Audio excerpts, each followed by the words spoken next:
How to start a YouTube channel. एक simple सा question जिसके ऊपर हजारों वीडियोस है, लेकिन स्टिल कोई भी यूजफुल नहीं है क्योंकि सारी इन्फॉर्मेशन टुकड़ों में बटी पड़ी है। और इससे भी बड़ी प्रॉब्लम है कि इन्फॉर्मेशन आउटडेटेड है। 2025 आने वाला है और यूट्यूब पूरा चेंज हो चुका है। इसकी ऑडियंस से लेके कंटेंट क्रिएशन का प्रोसेस और इवन स्टैंडर्ड दोनों ही पहले से काफी ज्यादा कॉम्प्लेक्स भी हो गए और काफी ज्यादा आसान भी। लेकिन ये आपके लिए कॉम्प्लेक्स होगा या आसान, ये टोटली इस बात पर डिपेंड करता है कि आप कितनी नॉलेज के साथ स्टार्ट करते हो। और अगर आप वही 15-15 मिनट की वीडियोस देख के सोच रहे हो कि आपका काम बन जाएगा, तो let me give you a reality check, ऐसा नहीं होने वाला है। इसलिए इस वीडियो में मैं आपको एक beginner to advance level step to step guide देने वाला हूं कि कैसे एक यूट्यूब चैनल स्टार्ट करना चाहिए 2025 में और कैसे आप एक यूट्यूबर बन सकते हैं। अगर आपने यूट्यूब पे वीडियो देखने के सिवाय आज तक कोई और काम नहीं भी किया है, तो भी इस वीडियो के बाद आपके पास वो नॉलेज होगी जो कि बाकी क्रिएटर्स को गेन करने में 3 से 5 साल लग जाते हैं। और मेरी इस बात पे क्यों विश्वास करना चाहिए? क्योंकि मैं खुद एक क्रिएटर हूं जिसने 17 की एज में यूट्यूब स्टार्ट किया था और 5 से 8 अलग निशेस में काम कर चुका हूं। और राइट नाउ आप जिस चैनल पे ये वीडियो देख रहे हैं, इस चैनल पे मैंने सिर्फ 1 साल के अंदर ही 50 से कम वीडियोस में 3,50,000 सब्सक्राइबर से ज्यादा गेन कर लिए हैं और इसके सिवाय 30 लाख रुपए से ज्यादा अर्न भी कर लिए हैं। और ये सब मैं कर पाया क्योंकि मेरे पास एल्गोरिथम की नॉलेज के साथ साथ यूट्यूब बिजनेस की भी नॉलेज थी, जो कि आज मैं आप लोगों के साथ शेयर करने वाला हूँ। ये वीडियो किसी कोर्स से कम नहीं होने वाली है और हो सकता है इस वीडियो में मैं अपनी कुछ प्रीवियस वीडियोस को भी मर्ज करूं ताकि आपको सारी नॉलेज एक सीक्वेंस में मिले। अगर आप इस वीडियो को पूरा देखोगे तो आपको 2025 में एक सक्सेसफुल यूट्यूबर बनने से कोई नहीं रोक सकता, ये मेरा प्रॉमिस है। जो इन्फॉर्मेशन मैं शेयर करने वाला हूँ, लोग उसे अपने कोर्सेज में देते हैं या फिर चार्ज करते हैं इस चीज के लिए, और कई सारे तो बताते भी नहीं है क्योंकि इससे उनका बिजनेस ठप हो सकता है। लेकिन मुझे इस चीज से फर्क नहीं पड़ता। ये वीडियो 9 चैप्टर्स और 28 सब टॉपिक्स में डिवाइडेड है, तो आप खुद ही गैस कर लीजिए आपके सामने ज्ञान का कौन सा भंडार खुला हुआ है। तो बिना किसी देरी की शुरू करते हैं प्योर बेसिक से।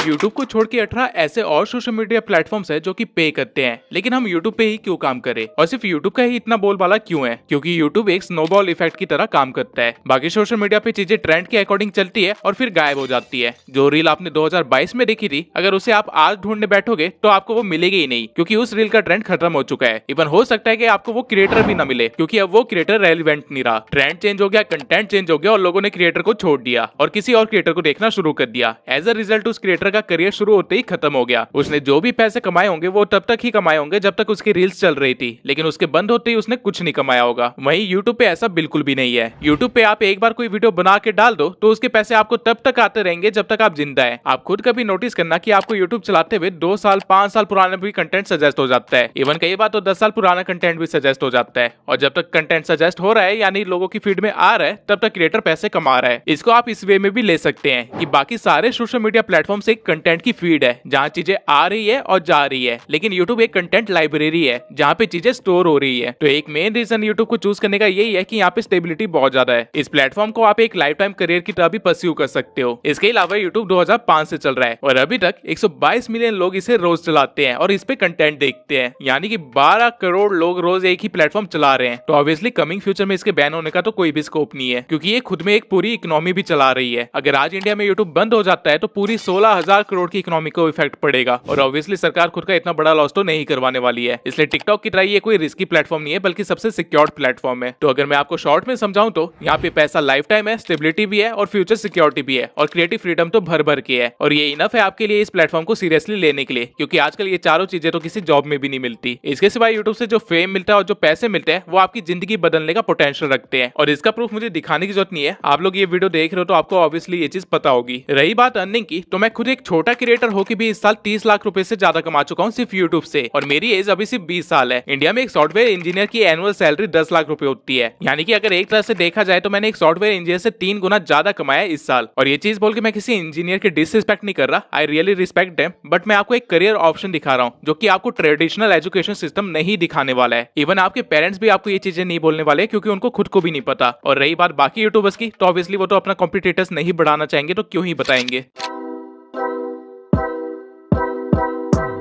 अब पैसों की बात आ ही गई है तो ये भी समझ लेते हैं कि YouTube पैसे कैसे देता है और क्यों देता है। 90% ऑडियंस तो मेरे से यही चीज पूछती रहती है, इसलिए इस चीज को मैं एग्जांपल के साथ अच्छे से एक्सप्लेन करूंगा ताकि एक 10 साल का बच्चा भी समझ जाए। सबसे पहले आपको ये पता होना चाहिए कि YouTube को गूगल ओन करता है। गूगल 256 कंपनीज ओन करता है, जिसमें से एक YouTube भी है। YouTube की अर्निंग को समझने के लिए आपको हल्का सा गूगल को भी समझना पड़ेगा। गूगल दुनिया का सबसे बड़ा ब्राउजर है, सारी वेबसाइट सॉफ्टवेयर वगैरह आप गूगल पे जाके ही एक्सेस कर पाते हो। और गूगल पैसे कैसे कमाता है? जब आप किसी वेबसाइट पे जाते हो तो आपको साइड में या टॉप पे कहीं ना कहीं आपको ऐड दिखती होगी। ये ऐड दिखाने के लिए गूगल बिजनेस से पैसे लेता है और अपनी अर्निंग करता है। यूट्यूब का भी सेम फंड है। यूट्यूब पे भी वीडियो चलाने से पहले आपको काफी सारी एड्स दिखाई जाती है और उन एड्स की वजह से यूट्यूब अर्न करता है, और जब यूट्यूब थोड़ा बहुत अर्न करता है तो वो क्रिएटर्स के साथ भी उस चीज को शेयर करता है। अब बिजनेसेस यूट्यूब पे क्यों ऐड दिखा रहे हैं, मुझे लगता है ये